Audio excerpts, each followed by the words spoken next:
सर्वप्रथम सभी टीचर्स को मेरी तरफ से नमस्कार।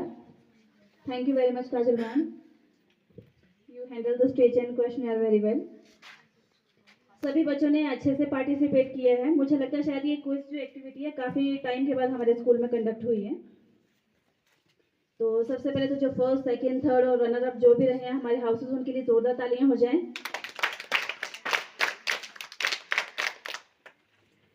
सेकेंडली, इस तरह की जो छोटी छोटी एक्टिविटीज हमारे स्कूल में टाइम टू टाइम अगर होती रहती हैं, बीच में कई बार कुछ गैप भी आ जाता है हमारे काम की वजह से, लेकिन जब जब भी ये चीज़ें कंडक्ट करवाई जाती हैं सभी बच्चों को इसमें पार्टिसिपेट करना ज़रूरी भी है। और ज़ोर ज़बरदस्ती वही बोलते किसी के साथ है नहीं, जो अपनी इच्छा से पार्टिसिपेट करना चाहेगा वही बच्चा अपने आगे करियर में भी कुछ ना कुछ बन पाएगा, है ना। अपनी इच्छा से बच्चा आगे आया हुआ मतलब उसमें वो चीज़ करने की भावना है, पैशन है। और जोर जबरदस्ती वाला मतलब टीचर उसको धक्के से आगे भेज रहा है, तो वो जो धक्के से आगे भेजा हुआ इंसान है, स्टूडेंट है, वो किसी जगह पर फिट नहीं बैठता फिर, है ना। और जैसे आज की इंटरनेशनल साइंस डे की थीम बताई गई है, ट्रस्ट, ट्रांसफॉर्म एंड टुमारो, है ना। जैसे कि मैम ने स्टार्टिंग में बता दिया है कि ट्रस्ट, ऑब्वियसली किसी चीज़ की खोज करने लगे हैं तो जिसने भी, जो भी वैज्ञानिक है या जो भी पर्सन जो खोज करने लगा है, वो अपनी जो भी प्रैक्टिकल एक्टिविटी है उसको करने लगा तो उसने पहले ट्रस्ट रखा होगा ना, तभी तो कोई चीज़ कंडक्ट करता है, फिर वो तभी तो उसको कैरी ऑन रिसर्च करता है। अगर वो शुरू में ही बोल देगा कि नहीं, जो चीज़ मैंने सोची है वो नहीं होगी, तो खोज होगी कैसे फिर, है कि नहीं है ना। फेलियर्स होते हैं फिर सक्सेस आती है, फेलियर्स पे फेलियर्स होते हैं फिर सक्सेस आती है। अगर आपने एक मूवी देखी होगी तो एक मिशन मंगलयान है, आई थिंक अक्षय कुमार की है। तो आप लोगों को जब बच्चों को फ्री टाइम हो तो इस तरह की जो मोटिवेशनल मूवीज होती है ना, वो आप लोग देख सकते हैं। अगर याद रहता है उसमें आपने देखना कि किचन में एक पूरी तलती हुई जो लेडी है, जो वैज्ञानिक है, उसने कैसे आइडिया ढूंढा कि स्पेस तक कैसे जाना है।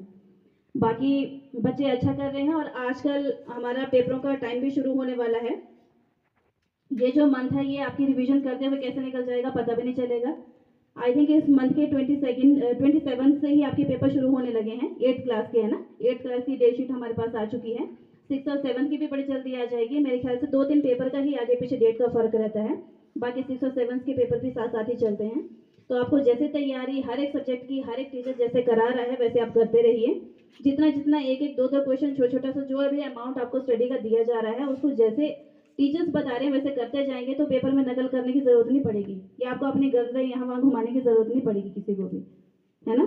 और जो नहीं करेगा, जो दूसरे के सहारे बैठेगा, तो आपको क्या भरोसा कि जिसकी आप नकल ले रहे हो, जिसके सहारे बैठे हो, क्या वो सही कर रहा है कि नहीं कर रहा। फिर देखा देखी में वही है जो गलत कर रहा है, एक गलत कर रहा है, आगे से किसी की नकल चल रही है तो पीछे तक वो गलत ही चलता रहता है फिर, है कि नहीं है। तो स्टडी पे कॉन्सेंट्रेट करो, जितना कराया जा रहा है उसको ढंग से करो। और 9th और 10th वाले बच्चे, आपके बोर्ड एग्जामिनेशन हैं मार्च में ही होंगे, तो जैसे आपको फर्स्ट हाफ के आपके एग्जामिनेशन कंडक्ट करवाए गए थे ट्रायल बेसिस पर, वैसे आपका जो फर्स्ट हाफ का सिलेबस, मेरे ख्याल से शायद सेकेंड हाफ भी जो हमारा बचता है वो होने वाला होगा सारे सब्जेक्ट्स का। तो जैसे ही हमारा ये कंप्लीट होगा, कंप्लीशन सिलेबस का, तो मेक श्योर करेंगे कि ये जो दिसंबर का मंथ है इसमें ही आपका जो SA2 ट्रायल बेसिस पर जो आपके पेपर्स हम स्कूल में कंडक्ट करवाते हैं वो हम करवा लें, ताकि आपको आइडिया हो जाए कि मार्च के एग्जामिनेशन में आपको क्या क्या आने लगा है। बाकी एक और चीज़ मैं कहना चाहूँगी, यहाँ बच्चों को बॉटल के लिए तो हमने बोला ही है पानी के लिए ना, लेकिन कुछ बच्चे इतने ढीठ हैं कि भरी गर्मी में बॉटल नहीं लेके आए, तो अब तो सोचेंगे सर्दियों में क्यों लेके आनी। फिर 10-10, 12-12, 20-20 चक्कर आप लगाते रहते हैं। पानी की ज़रूरत हो पियो, अपने साथ बॉटल्स भी रखो। और बाकी जो टीचर्स हैं यहाँ पर, जो प्रेजेंट भी हैं जो एब्सेंट भी हैं, उन तक भी मैसेज पहुँचाएं कि जब 3:30 बजे का टाइम हो जाए तो उसके बाद बच्चों को नीचे मत भेजें, क्योंकि कई बार तो मैंने ये देखा है कि 1 या 2 मिनट भी बचते हैं तब भी बच्चे परमिशन मांगते हैं और वो नीचे जा रहे हैं। तो आधे घंटे में तो पता है आधे घंटे में छुट्टी होने वाली है, उसके बाद आपने नीचे जाते हुए पानी पीना है। तो टीचर्स को मैंने कहा है, ये मेरी बात का बुरा नहीं मानेंगे और बच्चों को खासकर आप लोगों ने भी इस चीज़ का फायदा नहीं उठाना है कि टीचर अगर किसी काम में बिजी है तो फटाफट से चलो पूछ लेते, कोई तो मुंडी हिला ही देगा, है ना। तो ये चीज़ भी नहीं करनी है। आपने खुद पहले श्योरिटी रखनी है, 3:30 बजे का टाइम होता है, उसके बाद कोई पानी के लिए ना पूछे फिर नीचे जाके। और जो बच्चों को ड्यूटीज दी जाती हैं, आज भी मैंने 2 बच्चों को सुबह फ्राइडे को ड्यूटी दी थी, तो उन्होंने बड़ा डिसरिस्पेक्टफुल वो बिहेवियर किया। उनको मैंने बता दिया, नाम नहीं लूंगी मैं। आइंदा अगर आपने नहीं करनी है तो आप मुंह पे ही बता दो कि हमने नहीं करना है, फिर हम किसी और बच्चे को दे देंगे, है ना। ज़बरदस्ती तो है नहीं किसी के साथ, क्योंकि क्लास 4 भी नहीं है हमारे पास तो। और बाकी वही स्टडी पे कंसंट्रेशन रखो, अपनी हाइजीन का प्रॉपर मेंटेनेंस रखो। गर्ल्स का भी 9th और 10th किया, 9th और 10th किया मेरे ख्याल से, 6 to 10 तक की गर्ल्स का भी कल मैं कोशिश करूंगी कि आपका एक स्पेशल सेशन में ले लूँ। बहुत सारी चीज़ें भी हैं जो आपको मैं बताना चाहती हूँ, लेकिन फिर भी आप मेरी बातों पे अमल नहीं करती हैं ना।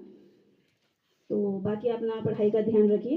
क्विज अच्छा गया, फर्स्ट सेकंड थर्ड बचे हैं, आपका रजिस्टर में एंट्री होती है। अगर एनुअल फंक्शन की नोटिफिकेशन आ गई, अगर कराने का मौका मिलेगा और कराना चाहेंगे, सारे मिलकर कंसेंसस कर लेंगे हम टीचर्स। तो उसमें से जो एनुअल पार्टिसिपेशन आपका रहता है, और जिन जिन बच्चों ने जिन जिन एक्टिविटीज़ में फर्स्ट सेकंड थर्ड पोजीशन हासिल की है, चाहे रनर अप हैं, उनको प्राइजेस मिलेंगे। बस दैट्स इट, थैंक यू।